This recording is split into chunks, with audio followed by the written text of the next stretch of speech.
नमस्कार, India voice देख रहे हैं आप और मैं हूं आपके साथ शिवम दुबे। इंडिया वॉइस के खास कार्यक्रम खबर दिन भर में आप सबका स्वागत है। बुलेटिन की शुरुआत करेंगे। समाजवादी पार्टी के प्रमुख और सांसद अखिलेश यादव का बयान सामने आया है, जिसमें उन्होंने कहा कि करहल की जनता सिर्फ इस चुनाव में ही नहीं बल्कि 2027 के चुनाव में भी तेज प्रताप के पक्ष में, समाजवादी पार्टी के पक्ष में ऐतिहासिक परिणाम आएगा, भाजपा की ऐतिहासिक हार होगी। सुनिए अखिलेश यादव ने क्या कुछ कहा। मंत्री जी अभी ब्रिक्स की मीटिंग में दुनिया के सभी महत्वपूर्ण नेताओं से मिले हैं और चीन को लेकर भी खबरें आई थी। और इधर हमारी सीमा आज से असुरक्षित नहीं है, जब से बीजेपी की सरकार आई और असुरक्षित हो गई है। हमारे सिक्योरिटी फोर्सेस के लोग, पैरामिलिट्री के फोर्सेस के लोग, आर्मी के लोग बड़े पैमाने पर शहीद हो रहे हैं, उनकी जानें गई हैं। और अगर हम आंकड़े निकालेंगे तो सबसे ज्यादा फेलियर कश्मीर इशू पर, हमारी बॉर्डर सिक्योरिटी पर और इंटरनल सिक्योरिटी पर अगर कोई फेल हुआ है तो वो भारतीय जनता पार्टी है। भारतीय जनता पार्टी की सरकार इंटरनल सिक्योरिटी में फेल है, हमारी बॉर्डर सिक्योरिटी में फेल है, हमारे जो संबंध दुनिया में देशों से होते हैं उसमें फेल हुई है सरकार हमारी। तो ये फेल सरकार को हटाने से ही हमारी सीमाएं सुरक्षित होंगी, तभी हमारे जवानों की जान बचेगी, जब ये सरकार देश से हटेगी। देखिए आज हिंदी, अंग्रेजी या भारतीय भाषाओं की बहस की जरूरत नहीं है। भारतीय भाषाएं आगे बढ़े, उनका सम्मान हो, उनका संवर्धन हो, उसके पक्ष में हमेशा समाजवादी रहे। भारतीय भाषाएं जो भी हैं उनका संवर्धन हो, उनको और आगे बढ़ने का मौका मिले, उन भाषाओं का सम्मान हो, उसके पक्ष में हमेशा समाजवादी लोग रहे। महाराष्ट्र में बीजेपी हारने जा रही है, बीजेपी का गठबंधन हारने जा रहा है, महाहार होने जा रही है बीजेपी गठबंधन की। ये जब बीजेपी पे बेरोजगारी, महंगाई, border security, internal security, Agniveer, फौज की भर्ती, नौकरी सरकारी, आरक्षण, संविधान पे जब जवाब नहीं होता है तो इसी तरह से उनकी लैब में ये तैयार होता है। और देखिए उनकी जो लैब है, अब वो जानकारी हम लोगों को करनी पड़ेगी वो लैब कहाँ पर है। उनकी जो रिसर्च लैब है उसी का ये नारा है, और उसी रिसर्च लैब ने ये भी नारा दे करके ये कहा कि सबसे अच्छा किसी के चेहरे पर अच्छा लगेगा वो हमारे उत्तर प्रदेश के मुख्यमंत्री हैं। तो सोचिए, रिसर्च कर करके वो नारा बनाया गया किसी लैब में। उन्होंने ये भी बताया कि सबसे अच्छा किसके माध्यम से जाएगा, वो नेता भी उन्होंने ढूंढ करके नाम बता दिया, वो हमारे मुख्यमंत्री निकले उत्तर प्रदेश के, उन्हीं से कहलवाया गया है। इसलिए इस चुनाव में पीडीए की रणनीति बीजेपी के कोई भी खराब नारे का मुकाबला करेगी। और ये बीजेपी के लोग जानबूझ करके नफरत फैलाना चाहते हैं। बहराइच में हम लोगों ने देखा कि किस तरीके से हिंदू मुसलमान ये करना चाहते थे, लेकिन उसकी वहां पर घटना जरूर हुई, जाने गई और नुकसान हुआ। ये सब भारतीय जनता पार्टी ने किया। और देखिए भारतीय जनता पार्टी किस स्थिति पे पहुंच गई है कि उन्हें अपने ही कार्यकर्ता पे एफआईआर लिखानी पड़ रही है। अभी तो एफआईआर लिखाई है, अभी आप देखना कुछ दिनों बाद ये सरकार चलेगी, कभी बंटवारे को लेकर के, कभी लूट को लेकर के, कभी पद को लेकर के। जो लखीमपुर में हुआ था कि बीजेपी के विधायक को छापड़ पड़ गया, वैसा ही होने जा रहा है उत्तर प्रदेश में, आप देखते रहिएगा। भाजपा विकास के तो वहीं उत्तर प्रदेश के मुख्यमंत्री योगी आदित्यनाथ ने महाराजगंज जिले को 940 करोड़ रुपए की सौगात दी है। यहां पर सीएम ने कहा कि 505 विकास परियोजनाओं का लोकार्पण और शिलान्यास भी किया। इस मौके पर मुख्यमंत्री ने कहा कि दुनिया में भारत बड़ी शक्ति के रूप में उभरा है। आज भारत का डंका पूरी दुनिया में बज रहा है। देश में परियोजनाओं के कुशल संचालन और उन्हें समयबद्ध तरीके से पूरा करने में भारत सरकार अग्रणी भूमिका निभा रही है।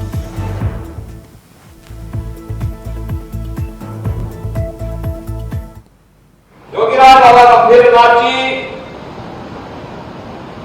गोरखनाथ मंदिर के नाथ पंथ के एक बहुत सिद्ध योगी थे। यद्यपि आज से 107 वर्ष पूर्व वे इस धराधाम में अपनी भौतिक देह से नहीं रहे, लेकिन जब वह धराधाम पर भौतिक देह से रहते थे तो चौक में उनका बराबर आना जाना रहता था। चौक में आते थे तब साधन नहीं हुआ करते थे, लेकिन मंदिर के हाथी के माध्यम से ही उनको यहां पर आना पड़ता था। तब ये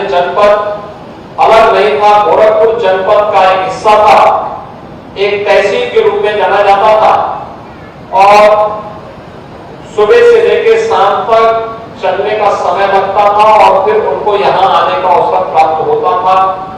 कई दिन यहां रहते थे। यहां की व्यवस्था देखने के बाद फिर बाबा यहां के लोगों को अपना आशीर्वाद देकर के वापस गोरखपुर जाते थे। और कितने वर्ष के बाद आप सोचे 1917 में उन्होंने अपनी भौतिक देह को छोड़ा था और 2023-24 में उनकी मूर्ति के माध्यम से चौक में उनका स्मरण हुआ है। यह उस दिव्य विभूति के प्रति चौक की जनता की ओर से, नगर पंचायत की ओर से कृतज्ञता ज्ञापित करने और उनके प्रति श्रद्धा व्यक्त करने का एक माध्यम बना है। मैं इसके लिए, जो कि मैं स्वयं भी योगीराज बाबा गंभीर नाथ जी का अनुयायी हूं, तो इस दृष्टि से मैं चौक की जनता को हृदय से धन्यवाद देता हूं कि उन्होंने नगर पंचायत के माध्यम से योगीराज बाबा गंभीर नाथ जी का स्मरण किया। बहनों भाइयों, प्रधानमंत्री मोदी जी ने देशवासियों को विकास को विरासत के साथ जोड़ने का एक आह्वान करते हुए 2047 में भारत को दुनिया की एक बड़ी शक्ति के रूप में स्थापित करने के लिए आत्मनिर्भर और विकसित भारत की परिकल्पना को साकार करने का आह्वान किया है। आत्मनिर्भर और विकसित भारत बनाने के लिए हम सबके स्तर पर क्या प्रयास होना चाहिए, यह आज के अवसर पर आत्मावलोकन की आवश्यकता है। याद करिए, सरकार अपना कार्य कर रही है। केंद्र सरकार, राज्य सरकार मिलकर के अपने अपने कार्य को आगे बढ़ा रही है। युद्ध स्तर पर कार्य हो रहे हैं, बड़े बड़े कार्य हो रहे हैं।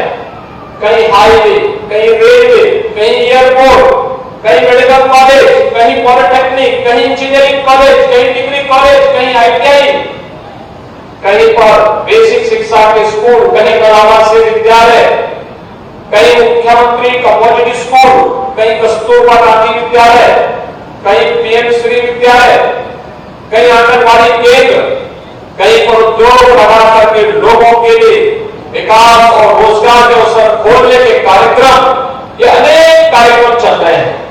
हमारे स्थानीय निकाय की समितियों का, ग्राम पंचायतों की और आम नागरिकों की क्या भूमिका इसमें हो सकती है, यह आज हम सब के लिए एक विचारणीय प्रश्न होना चाहिए। जब यहां पे 940 करोड़ रुपए की परियोजनाओं के लिए हम लोग आज यहां पर आए हैं, तो यहां पे स्टेडियम, मल्टीपर्पज हॉल, इसमें एक football ground, kabaddi court, Pavilion, cricket pitch, practice pitch, CC road, pathway, parking, के सभी की व्यवस्था तो है ही। साथ साथ यहां पर अन्य विद्यमान कार्यक्रम चल रहे हैं। चौक के लिए ही PM स्वनिधि योजना के अंतर्गत पटरी व्यवसायियों के लिए ठेला, पोंचा, रेहड़ी लगा करके जो लोग जहां तहां लगाते थे, उसके लिए PM स्वनिधि योजना में बैंक से कम दर पर उन्हें लोन दिला करके वे अपने व्यवसाय को आसानी से कर सके, इसके लिए भी एक कार्यक्रम चल रहा है। और इसमें मुझे प्रसन्नता हुई कि 556 पथ विक्रेताओं को अकेले चौक के अंदर इस योजना का लाभ प्राप्त हुआ है। आप सोचिए, 2020 में 20 दिसंबर 2020 में आपका चौक नगर पंचायत बना और मात्र 4 साल में 3704 लोगों को एक आवास इस नगर पंचायत में प्राप्त हो गया। यानी 3704 लोगों को कोई कल्पना ही नहीं कर सकता। और यहां पे 4 आंगनबाड़ी केंद्रों का निर्माण भी हो रहा है। चौक समेत आसपास के जो भी गांव नगर पंचायत में आए हैं, इनमें भी विकास के कार्य तेजी के साथ आगे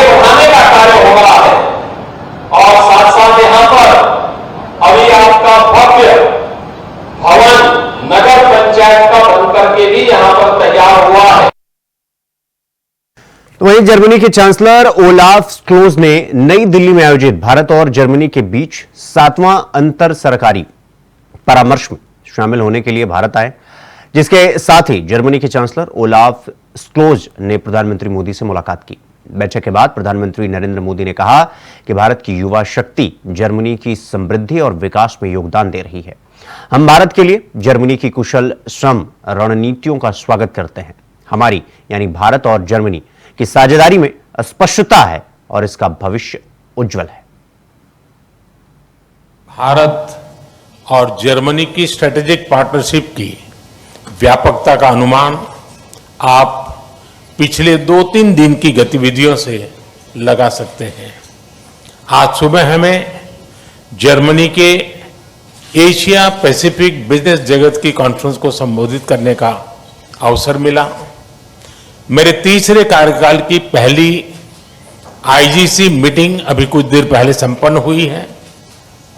अभी हम सीईओ फोरम की बैठक से आ रहे हैं।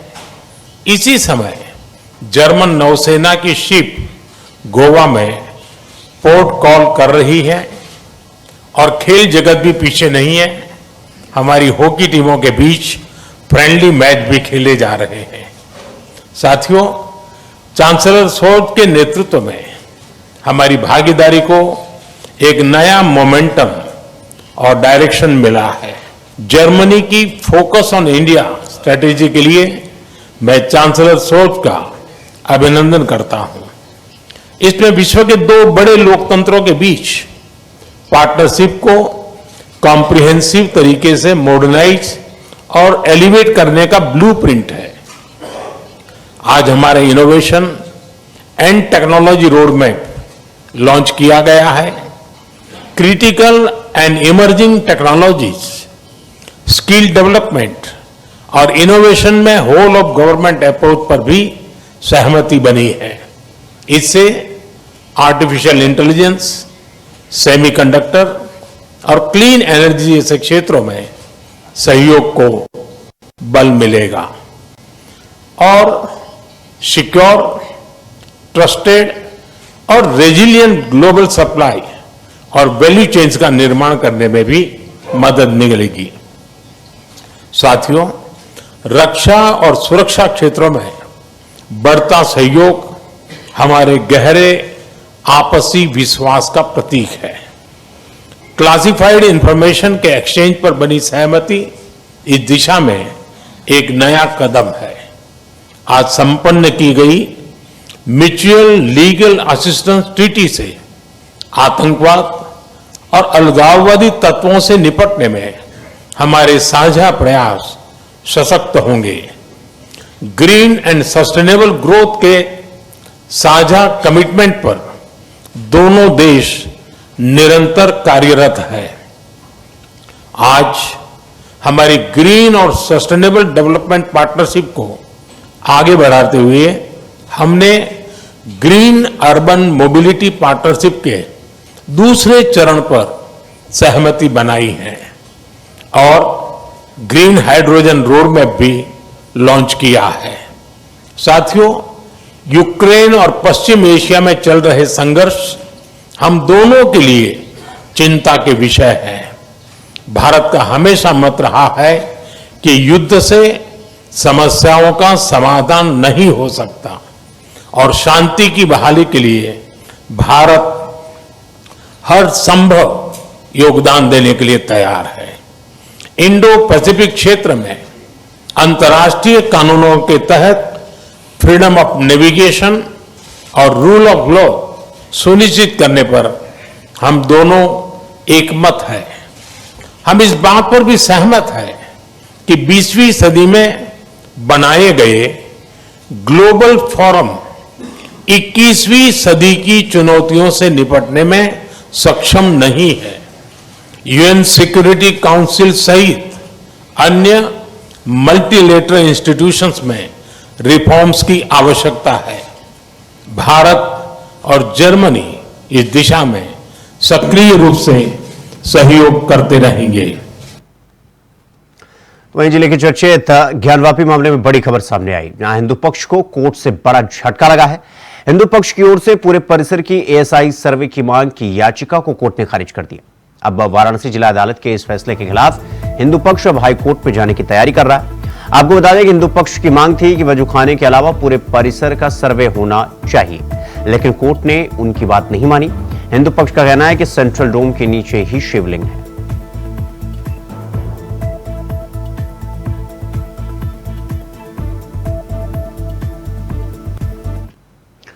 खबरों में आगे बढ़ेंगे। मथुरा के मौट विधानसभा से बीजेपी विधायक राजेश चौधरी ने सोशल मीडिया प्लेटफॉर्म एक्स पर पोस्ट किया, जिसमें उन्होंने कहा एआरटीओ प्रवर्तन मथुरा पर कानूनी गिट्टी सप्लाई का आरोप लगाया है। आपको बता दें कि राजेश चौधरी ने प्लेटफॉर्म एक्स पर पोस्ट कर लिखा है कि मैं अपने विधानसभा क्षेत्र के भ्रमण से घर जा रहा हूं। आधी रात को इतना बड़ा ओवरलोडेड अवैध गिट्टी सप्लाई का कारोबार एआरटीओ प्रवर्तन मथुरा के संरक्षण में हो रहा है। राजस्थान से डंपर आ रहे हैं। ये सीन नौझील बाजना का है। किलोमीटर लंबी लाइन से ओवरलोडेड ट्रक किसके संरक्षण में चल रहे हैं।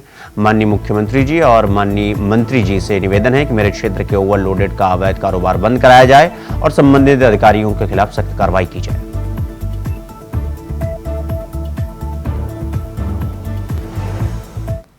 तो यहां पर रुकेंगे एक छोटे से ब्रेक के लिए। खबरों का सिलसिला जारी है, फौरन लौट रहे हैं।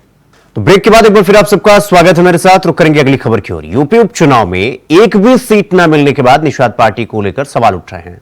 आखिर अब निषाद पार्टी क्या करेगी? बीजेपी के साथ ही रहेगी या चुपचाप बैठकर सियासत का मजा लेगी? फिलहाल निषाद पार्टी और संजय निषाद को बीजेपी ने क्यों दरकिनार कर दिया, जिसको लेकर इंडिया वॉइस के संवाददाता रमन मिश्रा ने संजय निषाद से खास बातचीत की है। सुनिए। पर भारतीय जनता पार्टी ने जैसे ही सूची जारी करी उसके बाद में सवाल उठा कि क्या निषाद पार्टी के साथ धोखा हो गया, क्योंकि सहयोगी दल आरएलडी को भाजपा ने एक सीट दी, लेकिन निषाद पार्टी जो कि इन्हीं की सीट खाली हुई थी वहां पर निषाद पार्टी का कैंडिडेट नहीं दिया गया। हमारे साथ बात करने के लिए पार्टी के राष्ट्रीय अध्यक्ष संजय निषाद जी हैं। क्या हुआ सर, बड़े भाई ने छोटे भाई का हिस्सा मार लिया, क्या कहेंगे? नहीं, ऐसे हिस्सा मारने के लिए नहीं हो सकता है, क्योंकि जब निषाद अनट्रेंड थे तब राजनीति के शिकार थे। अब पॉलिटिकली ट्रेंड हो गए हमारे कार्यकर्ता पदाधिकारी, इनका अब हिस्सा कोई खा नहीं सकता। जिसने धोखा दिया वो धोखा खाया है। कांग्रेस ने धोखा दिया, सपा बसपा ने धोखा खाया। आज के दिन में हमारी सामाजिक मुद्दा एक है, राजनीतिक जो हमारी संवैधानिक मुद्दा है वो आरक्षण है। आज के दिन में ये सुरक्षित, आरक्षण से सुरक्षित है, संविधान से सुरक्षित है। संविधान सुरक्षा देती है और संविधान ने इन्हें सुरक्षित दे रखा है। लेकिन कुछ उत्तर प्रदेश में, दिल्ली के गजट में हम सुरक्षित, उत्तर प्रदेश के गजट में असुरक्षित है। सर, आप 3 दिन वहां पर थे, क्या बातचीत आपकी हुई? अंत में माना जा रहा था कि एक सीट फाइनल हो गई है आपकी।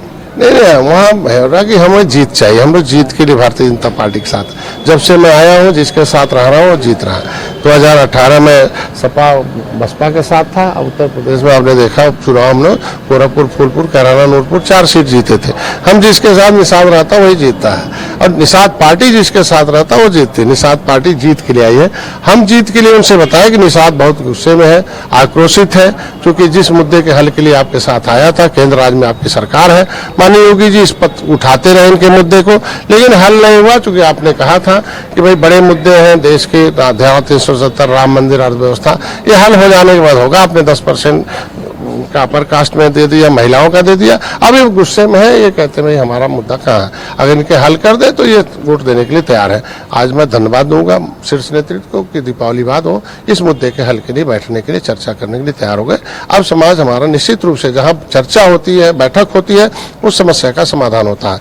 तो ये हमें जीत बदलने के लिए हमारे आरक्षण का मुद्दा, हम आज उपचुनाव भी जीतेंगे, 2027 भी हम लोग जीतेंगे। यानी 2 सीटों के बहाने आपने बड़ा ऐतिहासिक मुद्दा सॉल्व कर लिया। ये पहले जब भी हम मिलते रहे तो चूंकि मैं वकील हूँ, तो जिस मुद्दे के हल के लिए आया हूँ, चाहे प्रधानमंत्री मिलते हो तो उनको ज्ञापन देते हो, मैं कभी राष्ट्रपति मिलता हूँ तो वही उनको बताता हूँ कि मिलकर सामाजिक मुद्दे आपके द्वारा, आपके राष्ट्रपति महोदय आपके नोटिफिकेशन। तो सुना आपने संजय निषाद का साफ कहना है कि सीटों का मामला ही नहीं है, मामला जीत का है और दिल्ली में उन्हें 2 सीटें भले नहीं मिली, लेकिन उनकी बातचीत भाजपा आला कमान से और सरकार से फाइनल हो गई है कि दिवाली के बाद जो निषादों के आरक्षण का मामला है उसको फाइनल स्टेज में पहुंचाया जाएगा और निषाद समाज का आरक्षण दिलाया जाएगा। कैमरामैन राहुल के साथ रमन मिश्रा, इंडिया वॉइस, लखनऊ।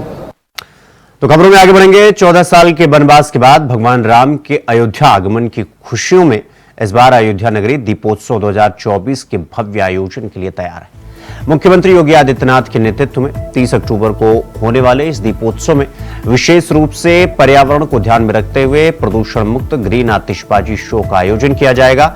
राम की पैड़ी पर आयोजित यह दीपोत्सव हर साल की तरह इस साल भी ऐतिहासिक बनने जा रहा है। यहां आसमान में 600 फीट तक की ऊंचाई पर आतिशबाजी से सरयू नदी का आकाश जगमगाएगा।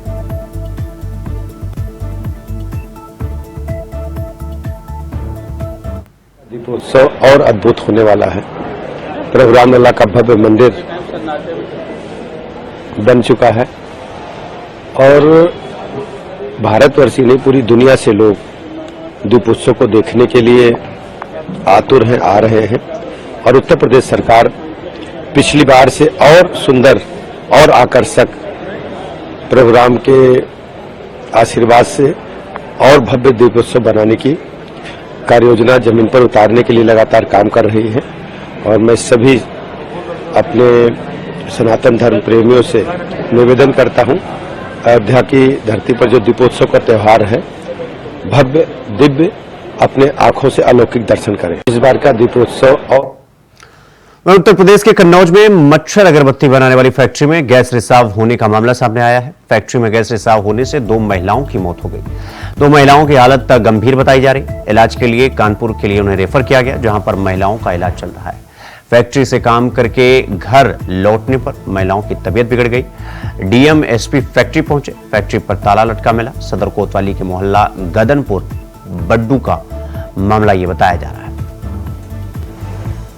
थाना कोतवाली कन्नौज क्षेत्रांतर्गत मकरम नगर एरिया में 2 लड़कियों की मृत्यु होने की सूचना प्राप्त हुई थी। मौके पे पुलिस बल पहुंचा। घटनास्थल का निरीक्षण मेरे व जिलाधिकारी कन्नौज द्वारा भी किया गया है। इसमें जो परिवारजन से जो बात हुई, इन्होंने बताया कि ये जो 2 लड़कियों की मृत्यु हुई है, ये एक मॉस्किटो रेपेलेंट बनाने वाली फैक्ट्री में काम करते थे। कल ये लोग वहाँ काम करके जब कर रहे थे तो वहां पे इनकी तबीयत खराब हुई थी। फिर ये लोग घर आए थे और घर में और तबीयत खराब होने पे इसमें जो एक लड़की मृतिका है गौरी, उम्र लगभग 22 वर्ष, इसको इनके परिवारजन कानपुर ले गए थे इलाज के लिए, जहां पे इसकी रात्रि में लगभग 12:30 बजे मृत्यु हुई। दूसरी जो महिला है प्रिया, उम्र 23 वर्ष, ये इसका स्थानीय इलाज कराया गया और उसके बाद ये घर पे ले आए, जहाँ पे घर वालों ने बताया कि रात्रि में इसकी तबीयत सामान्य लग रही थी। आज सुबह लगभग 8:30-9 बजे इसकी मृत्यु हुई है। इसके अलावा 2 अन्य लड़कियां हैं, उम्र लगभग 35 वर्ष, जो अभी कानपुर में इलाजरत है। इसमें अभी तक जो पूछताछ में आया कि उक्त फैक्ट्री में लगभग 70 से 80 कर्मी काम करते हैं, जिनमें 4 लोगों की तबीयत शाम में बिगड़ी थी, जिसमें 2 महिलाओं की मृत्यु हुई है, 2 अभी इलाजरत। तो खबर दिन भर में फिलहाल अभी के लिए बस इतना ही। देश और दुनिया की तमाम खबरों को देखने के लिए देखते रहिए इंडिया वॉइस। नमस्कार।